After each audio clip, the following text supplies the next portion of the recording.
2 दिनों के अंदर आरसीबी ने ले लिया है पंजाब से पिछली हार का बदला। 10 अंक हो गए हैं आरसीबी के, टॉप 4 में जा है पहुंचा।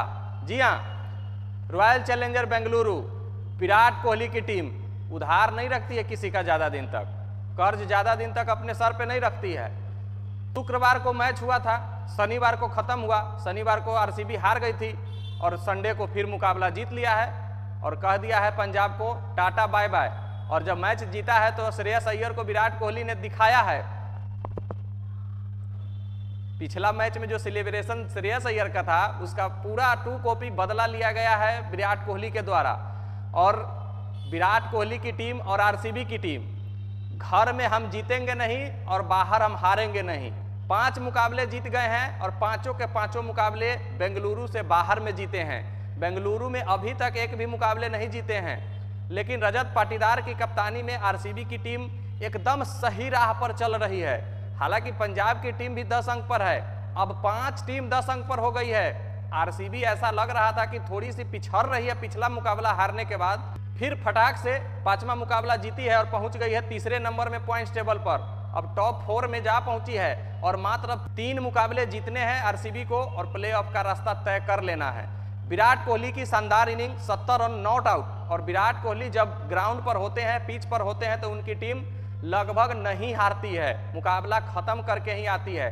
हालांकि 158 रन ही चेस करने थे, ज्यादा रन थे नहीं, लेकिन फिर भी विराट कोहली की इनिंग बहुत अच्छी इनिंग रही है। और विराट कोहली इस टीम के जो मेयर कहा जाता है ना, वो मेयर है, उसी के इर्द गिर्द सारे खिलाड़ी खेलते हैं। देवदत्त पडिक्कल ने भी 60+ रनों की पारी खेली है, लेकिन देवदत्त पडिक्कल के आउट होने के बावजूद भी टीम पर कोई फर्क नहीं पड़ा है और विराट कोहली 50 गेंदों में 70 रन बना करके मुकाबला आरसीबी की झोली में डाल दिया है। पंजाब के लिए कुछ खास मुश्किल नहीं हुई है मैच हारने के बावजूद भी, क्योंकि वो भी 10 अंक पर पहुंच चुके हैं। तीसरा उनका ये हार है। आरसीबी भी 3 मुकाबले हारी है, लेकिन वो तीनों के तीनों अपने घर में हारी है। बाहर में जाकर के आरसीबी को हराने वाला अभी कोई पैदा नहीं लिया है। इस बार आईपीएल कुछ अलग तरीके से चल रहा है, हर टीम अपने घर में ही मुकाबला हार रही है और बाहर जाकर जीत रही है। और पंजाब की टीम तो अपने घर में और ज्यादा कमजोर है, क्योंकि उनका घर का तो पता ही नहीं रहता है, कभी चंडीगढ़, कभी मोहाली, कभी मुल्लापुर, कभी धर्मशाला। लेकिन आरसीबी का तो पता होता है कि बेंगलोर में है, लेकिन फिर भी बेंगलोर उनको अभी तक रास नहीं आया है। आज के मुकाबले में रजत पाटीदार साहब ने टॉस जीतकर पहले गेंदबाजी करने का फैसला किया। पिछला मुकाबला जो बारिश के कारण छोटा मुकाबला हुआ था, 14 ओवर का मुकाबला हुआ था, वहां आरसीबी के कप्तान रजत पाटीदार साहब ने टॉस हार गए थे और शायद टॉस हारने के कारण ही मुकाबला भी हार गए और मैच भी हार गए। आरसीबी कैलकुलेट नहीं कर पाई कि हमको कितना का टारगेट देना है 14 ओवर में, और पंजाब उस मैच को जीता तो, लेकिन गिरते पड़ते जीता, 5 विकेट से मुकाबला जीता। लेकिन आज संजोगवश टॉस आरसीबी के कप्तान के पक्ष में गिरा और पहले गेंदबाजी करने का फैसला कर लिया। पंजाब की गाड़ी बल्लेबाजी में पहले 6 ओवर में बुलेट ट्रेन की तरह भागी। 6 ओवर में पावर प्ले में 62 रन पर मात्र 1 विकेट गिरे थे और ऐसा लग रहा था कि इस पिच पर आज बड़ा स्कोर देखने को मिलने वाला है। लेकिन फिर आती है स्पिन का जादू और कुरनाल पांड्या और श्रेयस शर्मा की शानदार गेंदबाजी के बदौलत टीम को मात्र 157 रनों तक रोका जाता है पंजाब मार फार जैसी बल्लेबाजी वाली टीम को। लेकिन आरसीबी की आप बल्लेबाजी की तारीफ कीजिए, लेकिन कहीं बेहतर आरसीबी की गेंदबाजी इस साल हो रही है। और अभी तक आईपीएल के इतिहास में आरसीबी की गेंदबाजी इस तरीके से नहीं होती थी। आप कमेंटेटर के द्वारा ये कभी नहीं सुने होइएगा कि आरसीबी की गेंदबाजी जबरदस्त चल रही है। जोश हेजलवुड, भुवनेश्वर कुमार, कुरनाल पांड्या, श्रेयस शर्मा, यश दयाल, इन लोगों के आने से गेंदबाजी बहुत ज्यादा पुख्ता हुई है आरसीबी की। नहीं तो आरसीबी के तो बल्लेबाज शुरू से ही अच्छे रहे हैं, लेकिन वही 210-220 रन बना करके भी मैच नहीं बचा पाती थी। वही आरसीबी की टीम 58 पर रोकती है टीमों को और चेस करती है, 95 रनों पर मुकाबला टाइट करती है।